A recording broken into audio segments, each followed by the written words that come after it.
Hello and welcome to a pretty odd video for the channel. See, normally, as you might have noticed, I find a TV show or a movie or sometimes a game if I'm feeling adventurous and consider the trans elements that go into it in the hope that we can learn either what to do better, how to replicate success, or even what can be said about the creator and the audience from the way that it is made. Rather, the message. Sydney Sweeney has great genes. Yet, sometimes I find something that isn't so easily placed into that paradigm, and this is one of those cases, because today we're talking about something that I've just found and noticed and didn't really know what else to do with, and that's how there are just some adverts out there, way back in the day, that decided to include trans people in a bit of an odd way. So I want to show them off here, and then talk about them, because frankly, I don't know what else to do with the information. And I do still think that despite them being advertisements, we can take what is used within them and then extrapolate that out into answering a question of what we as a society are comfortable with seeing just being part of the background noise of the world. Hi! Impressive carrying skills, right? I got some Bud Lights for us. Because adverts are, in a lot of ways, designed to be both eye-catching and attention-grabbing, while also just kind of existing in a way that is part of your day. So yeah, that's the setup. And with that, let's get into discussing 2007's Heinz Baked Beans Christine ad from Australia, and Holiday Inn's 1997 ad, A Classmate Named Bob. Yeah, I said this shit was ancient, and I was not lying about that. We are looking back 20 and 30 years ago here with these trans inserts, and actually remembering how long ago these were is gonna play a part in my conclusion, so remember that facet. Firstly then, the Heinz Baked Bean ad. And remember, this is from Australia, so you might not recognise everything that happens in it, or what words they say, and yes, the accent is funny, and no, I don't live there, I'm in New Zealand, it's a little lower and less included on maps. You're dreaming! Aussies. No surprises there. So it begins with two older men in a supermarket, who are both keen for the same area of baked beans, despite the fact that there is like a whole row of the fucking things, so I'm not sure why they needed to touch hands over it. Sorry. Except for the fact that I guess maybe these two guys were looking for an excuse for a bit of human contact, and this interaction then leads into one of them recognizing the other as being someone they knew from school way back when, to the confusion of the first guy. Ryan Phillips. Until that second guy reminds the first guy that he's Christine from that high school, to the sudden flashback moment of the first dude remembering how he used to mac on with Christine and... From Rosanna High? Well, here he is, a trans man now, so that's gotta be pretty awkward, am I right? The first guy has a bit of a weird moment, seems a tad overwhelmed and uncertain before he seizes on the opportunity to point out that this person who used to be named Christine still seems to like baked beans, even after the transition, I guess, to the remark of, some things never change. I see you still like your baked beans. Some things never change, eh? Which is the tagline for the baked beans, so that's how this whole thing comes kind of cohesively together to make any sense at all in this advert. Like, without that, it would be very confusing as to why the advertisers picked trans people to make a center point of the narrative here. And that's the ad. It's an ad. It's not like a whole episode, it's 30 seconds.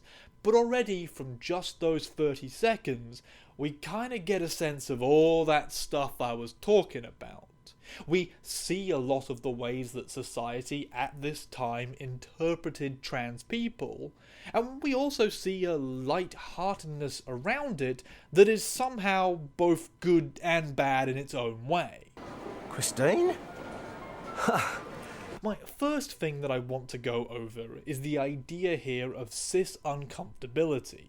The notion that upon being confronted with something that is foreign to them, and that perhaps ties into some element of their past, in this case the idea that the first guy was originally someone who had made out with the pre-trans version of this trans man, and so is now dealing with the revelation of the fact that he made out with what is physically expressed to him in this moment as a man. Christine? Well, that fact leading to feelings of awkwardness and weirdness for the purpose of comedic effect. A comedic effect which leads into my second point, that a lot of this humour is done in a way which is pointed at the cis man here. While the trans man is primarily just the motivating factor for the comedy to happen, the actual one who is being cast as the butt of the joke is the cis man, who had thought he was kissing a girl when it now looks like he was actually kinda kissing a boy. Now, the fact that anyone is a butt of anything here is something that I do think speaks to the toxic nature of homophobia that exists and permeates much of our society, that guys will freak out a lot about anything that puts them even close to the very concept of kissing a guy or thinking of a guy in a sexual way, and that can lead to a lot of people lashing out because of not wanting to be considered a fool or a joke with regards to that. I mean, the ad doesn't go there, because I don't see how they would be able to. He found Captain Winky! Instead, it deciding to run in a more positive direction of this all just getting played off and moved back towards the baked beans that are meant to be getting sold to us.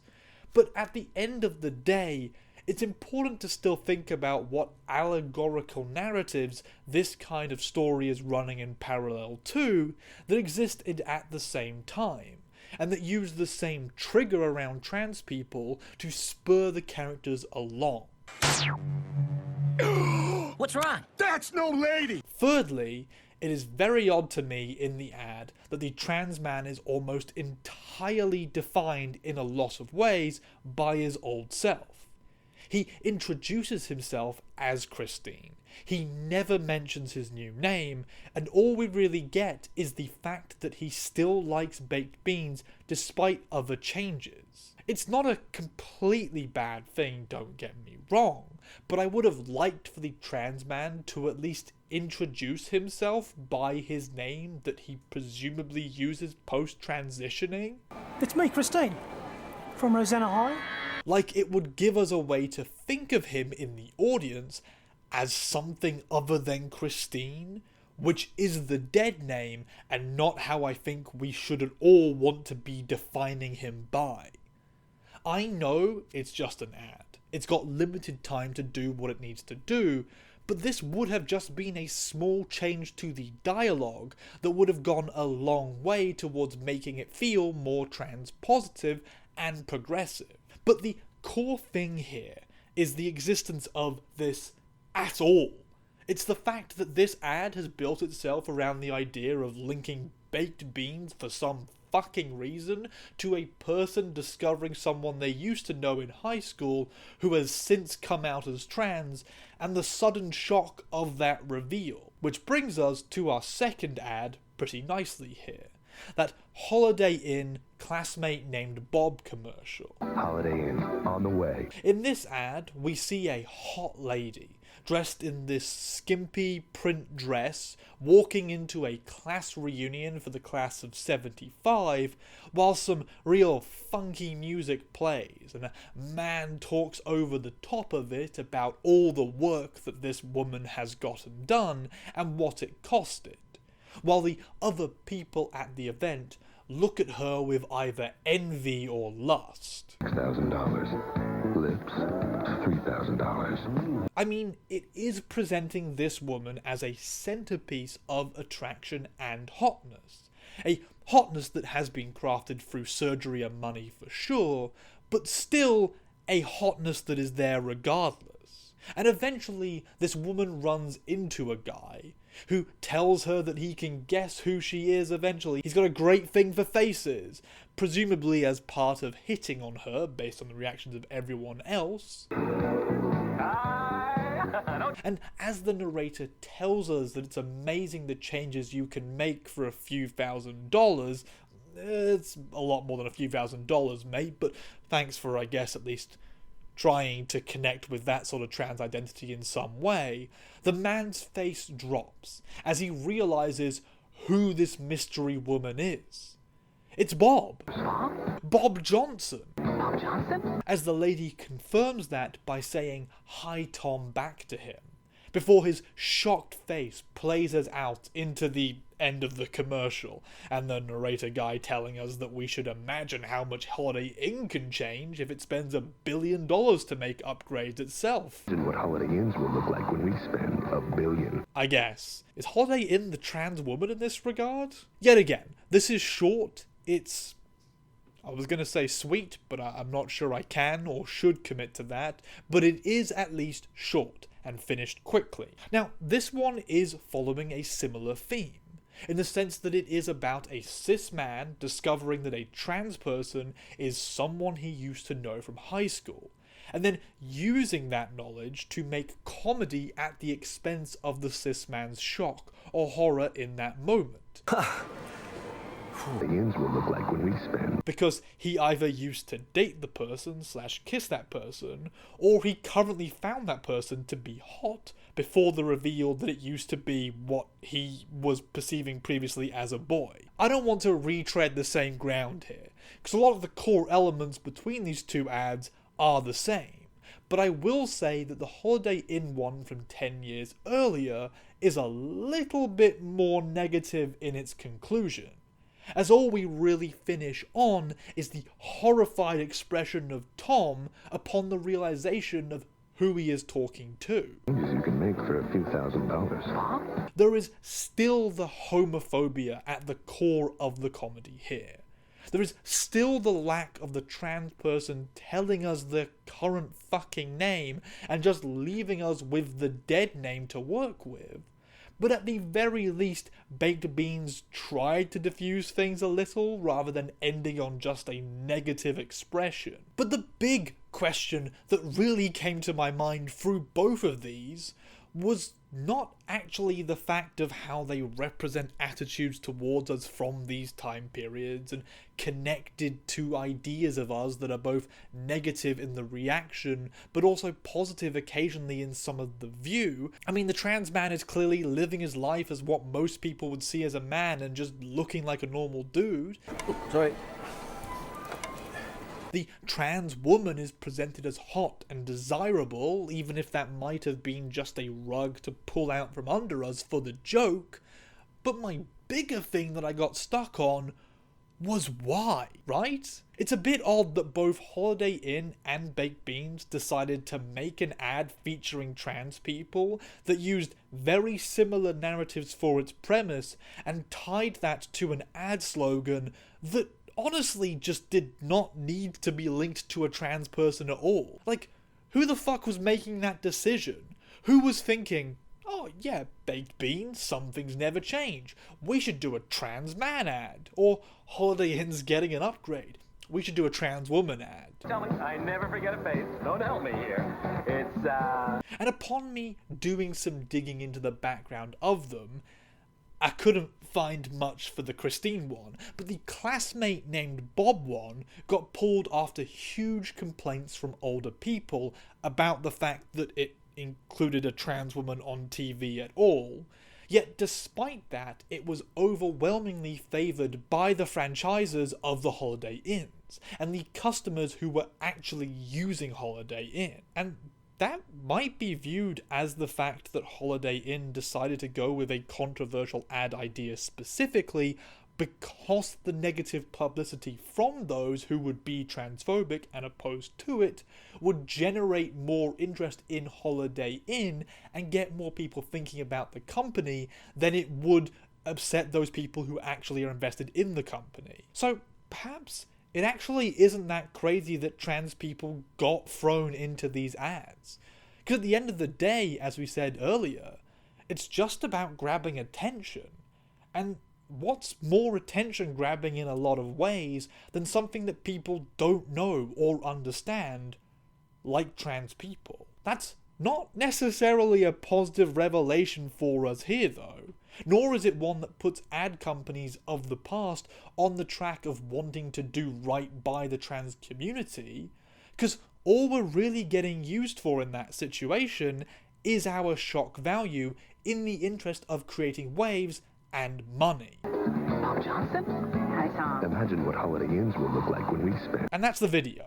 Like I said, I wanted this to just be a quick, short one going over something that I'd seen and hoped that you would enjoy the ride of. If you did enjoy that ride, then let me advertise to you about a little something called my Patreon or my Ko-Fi, which you can find the links below and where you can go and support the channel.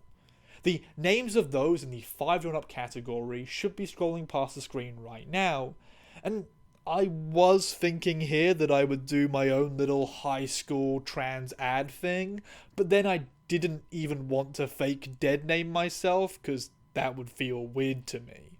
Wait, don't I know you from somewhere? Did we go to school together or something like that? No. We aren't doing it anymore. Please just stop right there. So look, the money goes towards paying for my rent, power, internet, food, and cat, all of which are really useful to keeping what I do here going. And so the funding from people like those scrolling past right now is essential to having this channel exist. I've been doing YouTube for like 6 years now, and this channel explicitly for about 3 years, and it's been a pretty wild ride. I'm seriously hoping to get at least a couple more years in, and I don't see myself going anywhere anytime soon. Especially because even when this trans exploration stuff reaches its endpoint, which I think we're actually getting relatively close to be fair, like I might still keep doing other ones if things pop up, but I think I'm getting a pretty good idea of it. I have a couple of other things that I want to move into making, still in the sphere of media analysis. So yeah, huge thanks to the people who help support what I do.